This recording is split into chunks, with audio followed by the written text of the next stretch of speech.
ഇന്ന് ഞാൻ പങ്കുവയ്ക്കുന്ന ഈ കാര്യം നമ്മുടെ കുഞ്ഞുങ്ങൾ പോലും മനസ്സിലാക്കണമെന്ന് ഞാൻ ആഗ്രഹിക്കുന്നു. ഇത് ഈ വർഷം മുഴുവനും നമ്മെ സഹായിക്കും.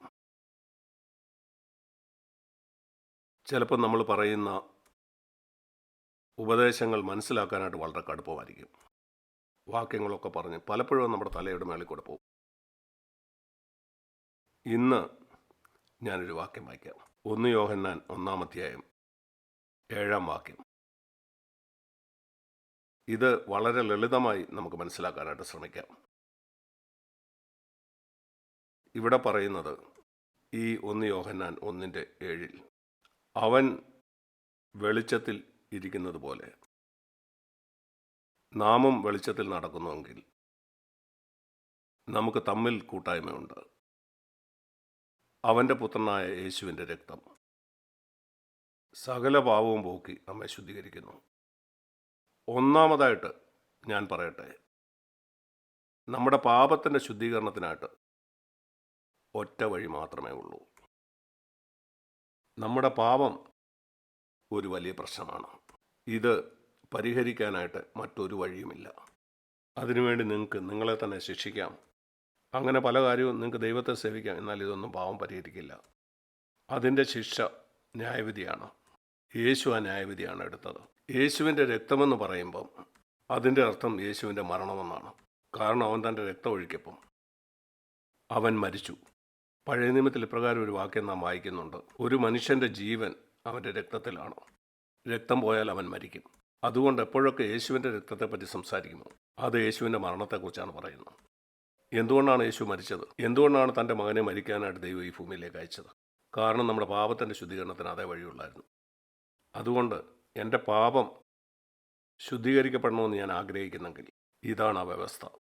അതാണ് അത്ഭുതകരമായ കാര്യം. ഒന്നാമത്, അതേപ്പറ്റി ഞാൻ പറയുന്നതിന് മുമ്പ് ഞാൻ പറയട്ടെ, യേശുവിൻ്റെ രക്തം അല്ലെങ്കിൽ യേശുവിൻ്റെ മരണം എൻ്റെ എല്ലാ പാപത്തിൽ നിന്നും എന്നെ ശുദ്ധീകരിക്കും. മുഴു ജീവിതത്തിലും ചെയ്ത സകല പാപവും, എനിക്കറിയാവുന്നത് എനിക്കറിയാത്തത്, ബോധ്യമുള്ളത് ഇല്ലാത്തതുമായ എല്ലാം. സകല പാപമെന്ന് പറഞ്ഞാൽ അതിൻ്റെ അർത്ഥം ബോധ്യമുള്ളതോ ഇല്ലാത്തതോ, ഞാൻ ഓർക്കുന്ന പാപങ്ങളോ ഓർക്കാത്ത പാപങ്ങളോ. ഈ വാക്യത്തിൽ പറയുന്ന രണ്ടാമത്തെ കാര്യം, ദൈവത്തോട് നമുക്ക് കൂട്ടായ്മ ഉണ്ടാവുന്നതാണ്.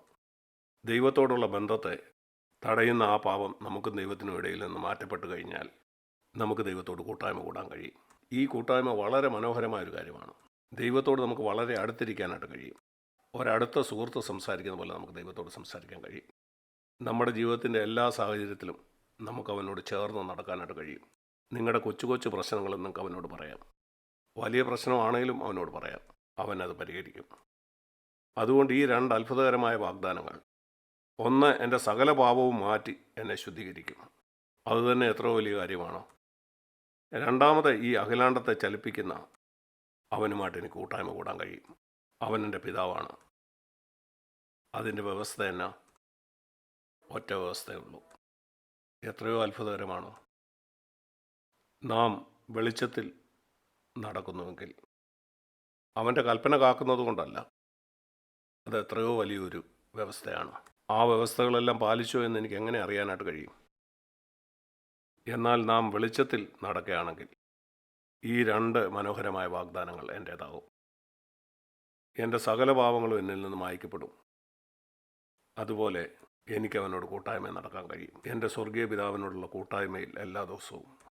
എന്താണ് വെളിച്ചത്തിൽ നടക്കുക എന്ന് പറഞ്ഞാൽ, വളരെ ലളിതമായിട്ട് ഞാനത് നിങ്ങൾക്ക് പറഞ്ഞു തരാം. അതിൻ്റെ അർത്ഥം പൂർണ്ണമായും സത്യസന്ധനായി നടക്കുക.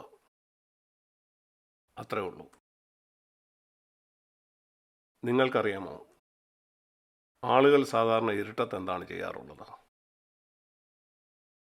മറ്റുള്ളവർ കാണാൻ ആഗ്രഹിക്കാത്ത കാര്യം. മറ്റുള്ളവർ കാണാൻ ആഗ്രഹിക്കുന്നില്ലെങ്കിൽ അവർ ഇരുട്ടത്തേക്ക് മാറും. ഇരുട്ടത്താണ് സാധാരണ കള്ളന്മാർ വരാറുള്ളത്. എന്നാൽ വെളിച്ചം അതിനെയെല്ലാം പരസ്യമാക്കും.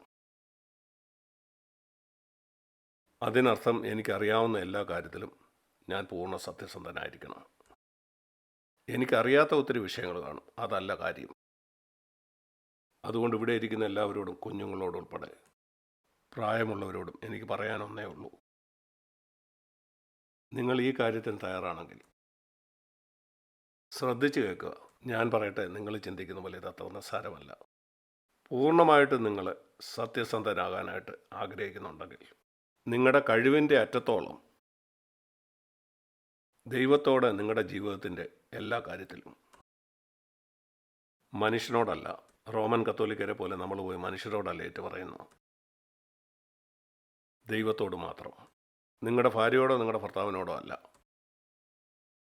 ദൈവത്തോട് നിങ്ങളുടെ ജീവിതത്തിൻ്റെ എല്ലാ കാര്യത്തിലും നിങ്ങൾ സത്യസന്ധരാണെങ്കിൽ നിങ്ങൾക്ക് ഈ കാര്യം ഉറപ്പുവരുത്താൻ കഴിയും. നിങ്ങളുടെ കഴിഞ്ഞകാല പാപങ്ങളെല്ലാം ക്ഷമിക്കപ്പെട്ടെന്നും ദൈവത്തോടൊപ്പം നിങ്ങൾ എല്ലാ ദിവസവും നടക്കുന്നെന്നും ഇത് ഞാൻ എൻ്റെ ജീവിതത്തിൽ അനേക വർഷങ്ങളായിട്ട് തെളിയിച്ചിട്ടുണ്ട്. എൻ്റെ അനുഭവത്തിൽ നിന്നാണ് ഞാനിത് പറയുന്നത്. ഒരിക്കൽ എനിക്കിത് മനസ്സിലായപ്പം എൻ്റെ ജീവിതത്തിൽ നിന്ന് കുറ്റബോധം പൂർണ്ണമായിട്ട് ഒഴിഞ്ഞുപോയി. നിരുത്സാഹം വിട്ടുപോയി. എന്നെ പഴിക്കുന്നത് ഞാൻ അവസാനിപ്പിച്ചു. മറ്റ് വിശ്വാസികളോടുള്ള മത്സരവും എൻ്റെ ജീവിതത്തിൽ നിന്ന് പോയി. ഞാൻ മറ്റാരേക്കാളെങ്കിലും മെച്ചപ്പെട്ടവനാണെന്ന് കാണിക്കാനുള്ള ആഗ്രഹം എൻ്റെ ജീവിതത്തിൽ നിന്ന് പോയി. അതുപോലെ മറ്റുള്ളവരിൽ മതിപ്പുളവാക്കാനുള്ള ആഗ്രഹം. എൻ്റെ ആരംഭകാലത്തെ പറ്റി ഞാൻ ഓർക്കുന്നു. ഞാൻ വളരെ ചെറുപ്പമായിരുന്നപ്പോൾ തന്നെ 21 വയസ്സിൽ ഞാൻ പ്രസംഗിക്കാനായിട്ട് തുടങ്ങി. മറ്റുള്ളവരിൽ മതിപ്പുളവാക്കാൻ ഒരു ആഗ്രഹം എനിക്കുണ്ടായിരുന്നു. ഞാൻ പറയുന്ന കാര്യം കേട്ട് അവരിവിടുന്ന് പോയാലോ അവരത് ഓർത്തിരിക്കണം. ഇപ്പോൾ എൻ്റെ ജീവിതത്തിൽ നിന്ന് അത് പോയി. എനിക്കതിലൊരു താല്പര്യമില്ല. ഇന്ന് ആളുകൾക്ക് പ്രയോജനം വരുന്ന ഒരു കാര്യം ലളിതമായിട്ട് പറയാനാണ് ഞാൻ ആഗ്രഹിക്കുന്നത്. സത്യസന്ധത. എൻ്റെ പ്രിയ സഹോദരീസന്മാരെ, ഇത് വളരെ ലളിതമാണെന്ന് നിങ്ങൾ ചിന്തിക്കരുത്. കാരണം ഇത് പിശാച് നമ്മുടെ ഉള്ളിൽ നിക്ഷേപിച്ച ഒരു വിഷമാണ്. സത്യസന്ധതയില്ലായ്മ അതവിടെ ഉണ്ട്. ഒരിക്കൽ യേശു യോഹന്നാൻ 8 ഇപ്രകാരം പറഞ്ഞു, 8:44, പിശാച് ഭോഷ്ക് പറയുന്നവനാണ്. അവൻ ഇങ്ങനെയും പറഞ്ഞു, അവൻ ഭോഷ്ക് പറയുന്നവൻ്റെ അപ്പനുമാണ്.